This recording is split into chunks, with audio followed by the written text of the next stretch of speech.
आज तहरीक इंसाफ ने सदर ममलिकत को, आपसे कुछ देर पहले हमने सदर ममलिकत को ये ख़त लिखा है जिसमें उनसे मैंने 2 नुकात के ऊपर इंटरवेंशन की, दखल अंदाजी की दरख्वास्त की। पहला ये कि इलेक्शन कमीशन ऑफ पाकिस्तान और उनकी जो एक्सटेंशन है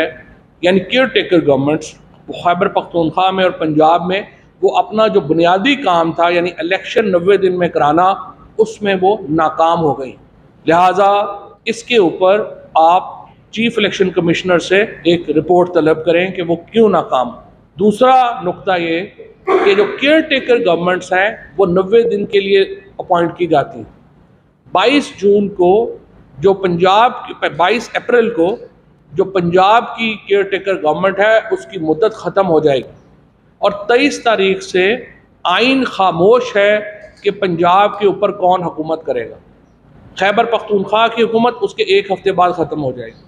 लिहाजा सुप्रीम कोर्ट को रेफरेंस भेजा जाए, क्योंकि सुप्रीम कोर्ट ने अभी जो फैसला आया है उसमें उन्होंने करार दिया है कि सिर्फ सुप्रीम कोर्ट के पास ये इख्तियार है कि वो इलेक्शन को एक्सटेंड कर सके। ऑटोमेटिक एक्सटेंशन इलेक्शनों की काइन में नहीं है और आर्टिकल 187 को सुप्रीम कोर्ट ने इस्तेमाल किया है कि जिसके तहत वो जस्टिस के लिए फैसले कर सकते हैं। अब जो मामला है केयर टेकर गवर्नमेंट्स का, वो भी ऑटोमेटिक एक्सटेंशन नहीं हो सकती। सुप्रीम कोर्ट ऑफ पाकिस्तान इन लोगों को घर भेजे और एक एडमिनिस्ट्रेटर्स मुकर्रर किए जाएं जो कि हाज़र सर्विस जज भी हो सकता है और रिटायर्ड जज भी हो सकता है, जो 22 के बाद पंजाब और खैबर पख्तूनख्वा के मामलात को संभालें और सिर्फ इलेक्शन की तरफ जो प्रोसेस है उसको रेगुलेट करें। तो सुप्रीम कोर्ट को हम ये कह रहे हैं को दरख्वास्त करेंगे, अगर सदर साहब ने ये लेटर जो है उसके ऊपर रेफरेंस भेज देते हैं तो बिल्कुल सही है। दूसरी सूरत में हम सुप्रीम कोर्ट में जा रहे हैं और उनसे हम ये कह रहे हैं कि 23 तारीख को पंजाब को एडमिनिस्ट्रेटर के हवाले किया जाए और ये जो केयर टेकर गवर्नमेंट है इसको घर भेज दिया जाए, क्योंकि ये इसके बाद अनकॉन्स्टिट्यूशनल हो जाए।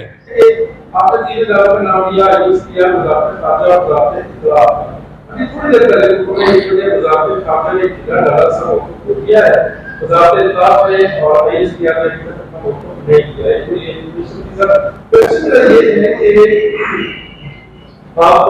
तसल्सुल के साथ मुलाकात की बात कर रहे हैं और इस्लामी भी बीच में आ गई है,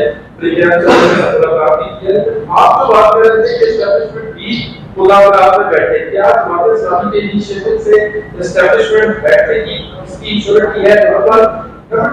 खबर आ रही है कि 27 रमजान के बाद ईद के दिनों में इमरान खान साहब को गिरफ्तार करने के लिए तरफ की जाएगी, क्योंकि कानून खासतौर पर जो कानून आ गया और उसकी तरफ को चले जाएंगे। क्या आप लोग इंश्योर करेंगे कि ज़मान पाक में जो लोग इमरान खान साहब की हिफाजत के लिए मौजूद है वो वहाँ पर मौजूद रहे?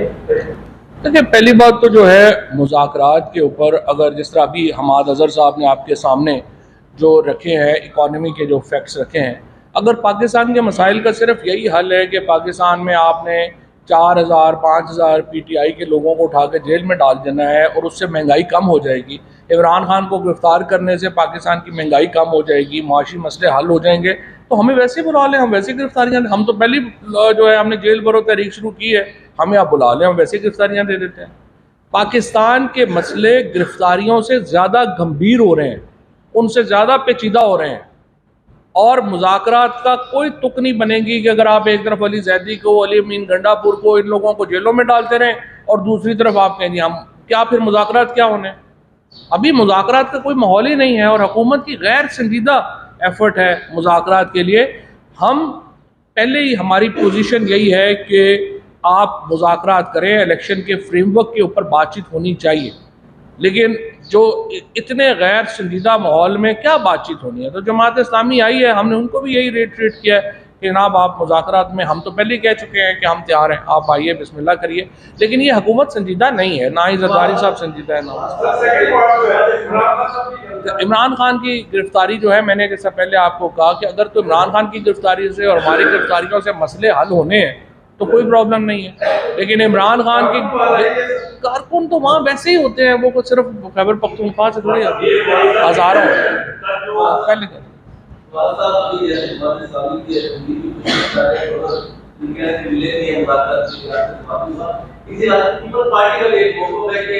बातचीत होनी चाहिए, क्योंकि साथ में बातचीत के रास्ते बात होनी चाहिए। अब इस लोगों को कैसे देखते हैं? पीपल्स पार्टी ने एक दिन पहले ये मौक़िफ़ लिया और अगले दिन अली जैदी को कराची में अरेस्ट कर लिया।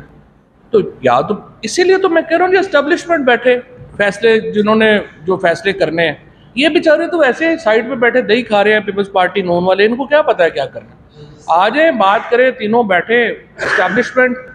और अपोजिशन और गवर्नमेंट बैठे, रूल ऑफ द गेम बना लें।